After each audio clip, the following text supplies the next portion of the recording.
আমার মৃত্যু পরোয়ানা ঘোষিত হয়েছে। আগে শুনেন কেমন। পিনাকি ভট্টাচার্য ফ্রান্সে একটা লয়ের কথা বলি, if you kill someone you don't need to death penalty. পিনাকির বাড়িতে আগুন, ভাষা তৈরি করতেছে, তবে আমার মৃত্যু পরোয়ানা ঘোষিত হয়েছে। আগে শুনেন কেমনে। পিনাকি ভট্টাচার্য ফ্রান্সে একটা লয়ের কথা বলি, if you kill someone you don't need to death penalty. Maybe life in the prison 10 years 12 years. ফ্রান্সে কি বাংলাদেশের মানুষ নাই? পিনাকির মতন একটা কুকুর এই ধরনের কাজ করে যাবে আর বাংলাদেশের মানুষ এখানে বসে আছে? অ্যাসাইলাম মারা একটা কুকুর এখানে বসে আছে।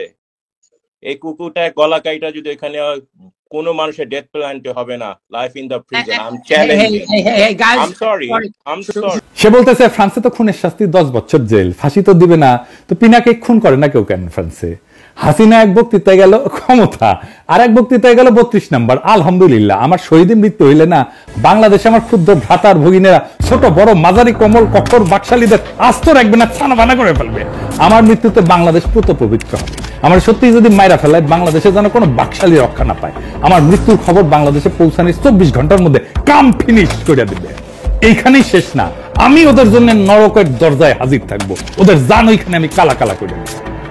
সরকার গত 6 মাসে যা যা ভুল করেছিল যে জায়গায়, সেইটার কাফারা দিতে হয়েছে আমাদের 5ই ফেব্রুয়ারিতে। আবার আর একটা জনফস্ফোরণ হয়েছে। এই জন্যই প্রেসিডেন্ট সরকার আরো সংহত হয়েছে, ভালো হয়েছে আমাদের জন্য।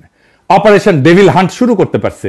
এটা সুশীল হান্টও চালু করা দরকার। কারা কারা এই যে 26 জন এই সুশীল হান্ট করা লাগবে, ওটা জনতাই করবে।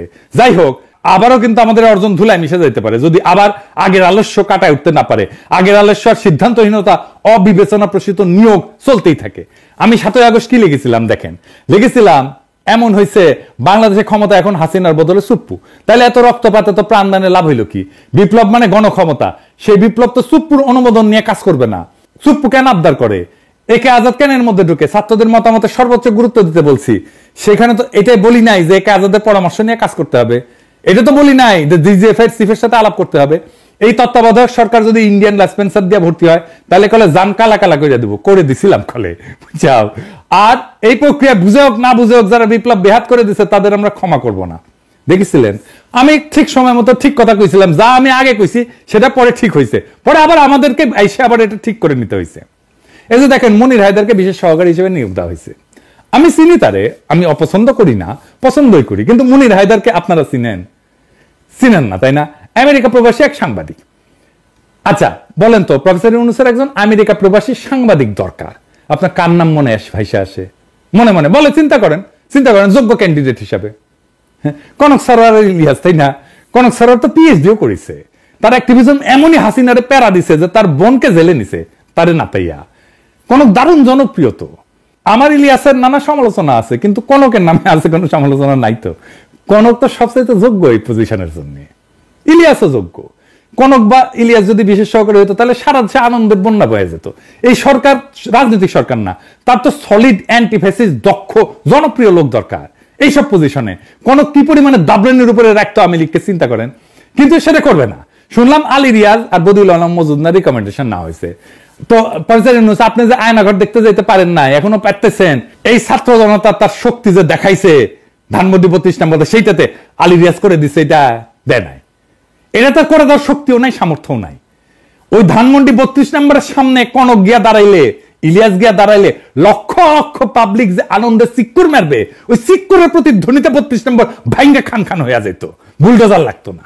কিন্তু না, আপনার আলী রিয়াজকে খুশি করা লাগবে, আপনার কাজে কে লাগবে এটা ভাববেন না, আপনার কাজ খুশি করা লাগবে সেটা ভাববেন। ছাত্ররা ষষ্ঠ উপদেষ্টা গায়ে বানানো জানাজা করিচ্ছে। ছাত্ররা কি উপদেষ্টাদের বানাইছে না? তাদের সিলেক্ট করেছে না? এখন জানাজা কেন? যেটা নিজে গিলিছেন সেটা বমি করতে পারবেন না, দায় নেন, গিলিছেন পেটের মধ্যে রাখেন। আজকের এই অবস্থার জন্য আপনারাও দায়ী। এই টাইমটা হেলায় হারায়েন না। আগে মেলা কথা কইছি, শুনেন নাই। আগামীকাল আপনাদের জন্য আলাদা এপিসোড করব, কেমনে নতুন রাজনৈতিক দল করবেন। এটা আপনাদের কোনো স্যাটব্যাড আছে বলে তো মনে হইতেছে না। মন দিয়ে শুনেন। অনেকে কইতে পারেন ওদের তো গোপনে কইতে পারেন না, আলাদা আলাদা করে কইছি মেলা কইছি, কাজ হয় না। এক কান দিয়ে ঢুকে আর এক কান দিয়ে বের করে দেয়। মানে আমি কইছি না যে নিজে যেটা স্বপ্ন দেখি সেটাকে বাস্তব করার জন্য আমি জীবন দিয়ে দিতে পারি, কিন্তু অন্যের কাছে আমার সেই স্বপ্নটা তো কাজ বা টাস্ক, তাই সেইটার জন্য জীবন দিয়ে দেয় না, কমিট করে না। আমি এটাতে শুধু তার জন্য কয়া দেবো তা না, যে কোনো দল এই স্ট্র্যাটেজি অনুসরণ করতে পারে, ছাত্ররা করলে ভালো, না হয় আমি যদি কখনো রাজনৈতিক দলটাল করি তাহলে এই পদ্ধতি অনুসরণ করব। যাই হোক, আগের প্রসঙ্গে আসি। একটা ভালো জনপ্রিয় মানুষের মনোনয়ন কিভাবে মানুষের আনন্দের উৎস হয় সেটা 21শে পদকে আমরা দেখলাম। আমাদের অনেক প্রিয় মুখ আছে এখানে, যেমন অভ্রেন মেহেদি, সবাই খুব খুশি হয়েছে, মাহমুদ ভাই সবাই খুব খুশি হয়েছে, কিছু কিছু লোক তারা, ওটা আসিচ্ছি।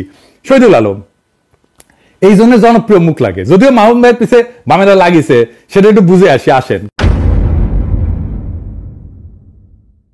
বামেদের দাবি হয়েছে যে ফুলবাড়ি গুলির জন্য দায়ী মাহমুদুর রহমান, আবার কইছে ব্লগার হত্যার জন্য দায়ী মাহমুদুর রহমান। আমার দেশের উদ্বোধনী সংখ্যায় আমার এই বিষয়ে লেখা আছে, আপনারা পড়ে নিতে পারেন।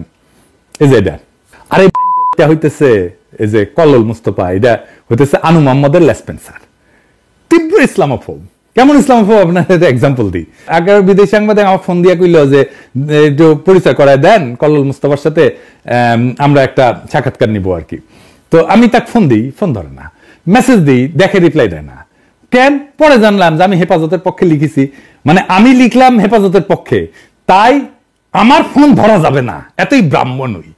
তো এই তুই যে ব্রাহ্মণ হইছু, এত বড় ব্রাহ্মণ হইছু, তোর যে ক্ষুদ্রকালে তোর যে।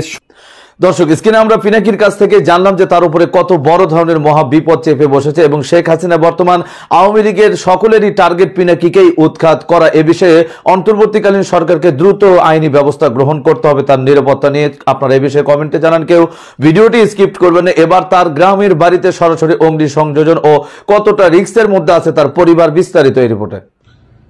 আসসালামু আলাইকুম। আমি বাংলাদেশ আওয়ামী লীগের যারা ফ্যান ফলোয়ার আছেন এবং যারা নেতা কর্মীরা আছেন, বরাবরই একটা জিনিস কিন্তু বারবার সতর্ক করছি। দেখেন, 16 বছর ক্ষমতায় ছিলেন, সতর্ক করছি, শোনেন নাই, উল্টা গালাগালি করতেন, সাহস থাকলে দেশে আয়, আইনিভাবে হয়রানি করছেন। বাট ফাইনালি কোনটা করছে, যেটা গত 5 বছর আমি ইউটিউবিং করি বা মিডিয়াতে কথা বলি, যা যা বলছি ঠিক তাই ঘটছে, বরঞ্চ তার চেয়ে খারাপও কিন্তু ঘটছে। ইভেন এই মুহূর্তে অপারেশন ডেভিল হান্ট মাঠে চলমান। এর মাঝখানে এই ধরনের কর্মকাণ্ড আপনাদের জন্য হিতে বিপরীত হবে।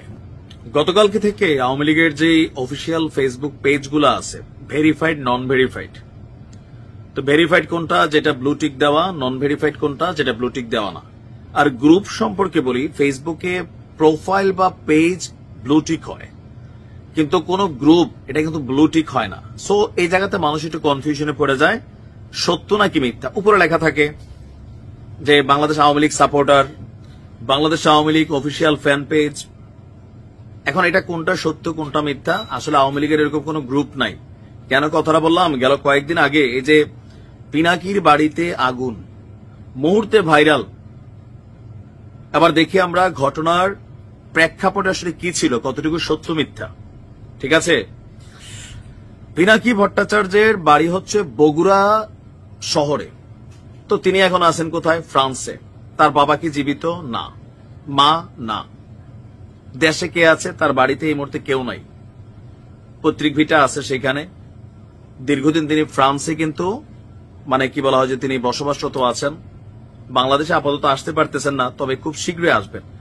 তো এর মাঝখানে সারা বাংলাদেশে যেই বুলডোজার ঝড় গেছে, সেই ঝড়ের মূল যিনি কর্তা সেটা কিন্তু পিনাকিদা, আর সেকেন্ড ইন ম্যান ছিলেন সাংবাদিক ইলিয়াস। এখন আওয়ামী লীগের নেতাকর্মীদের মধ্যে স্বাভাবিকভাবে খুব গুসা জিদ কাজ করতেছে। আর যখন এই নিউজটা আসছে, সবাই অকপটে বিশ্বাস করে ফেলছেন, শেয়ার করে ফেলছেন। কারণ গ্রুপটা কোনটা, এই যে নিউজটা যেটা শেয়ার হয়েছে, আমি বলি সাপোর্টার্স অফ বাংলাদেশ আওয়ামী লীগ, এটা দেখে অনেকে আলহামদুলিল্লাহ একদম ঠিক মতো হয়েছে না সেনা, কিন্তু এটা কি আওয়ামী লীগের ভেরিফাইড অথরাইজড কোন নিউজ?